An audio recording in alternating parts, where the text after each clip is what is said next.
96 ദേശത്തിൻ്റെയാണെന്ന് പറയാം. പക്ഷേ ഈ കുതിരകൾ 10-20 കുതിരകളെ വരുന്നുള്ളൂ. 20-22 ദേശങ്ങളിലാണ് ആഘോഷങ്ങൾ കൂടുതലും. പക്ഷേ ഈ തട്ടകത്തിലുള്ള എല്ലാവരും 21 ദിവസത്തിനുള്ളിൽ അരയങ്കാവിൽ വരും, ഒരു വഴിപാട് കഴിക്കുകയും ചെയ്യും.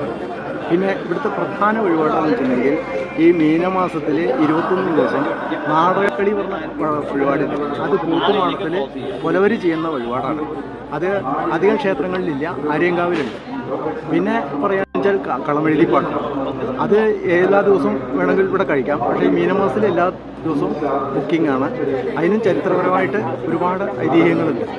അത് ഈ 5 കൊടികളെ കൊണ്ടാണ് ഈ ഭഗവതിയുടെ രൂപം ഉണ്ടാക്കിയിട്ട് അതിൽ പൂജ കഴിച്ച് വെളിച്ചപ്പാട് നൃത്തം കാര്യങ്ങളെല്ലാം ഉണ്ട്. അത് ഈ ഇവിടുത്തെ അത്താഴപൂജ കഴിഞ്ഞതിൻ്റെ ശേഷമാണ് നമ്മുടെ പാട്ട് തുടങ്ങുന്നത്. പിന്നെ ആര്യങ്കാവ് പൂരം പഴയതും പുതിയതുമായിട്ട് നോക്കുകയാണെന്ന് വെച്ചാൽ ഇപ്പോൾ കുറച്ചും കൂടി ശോഭ കൂടിയിട്ടുണ്ട് പൂരത്തിൽ.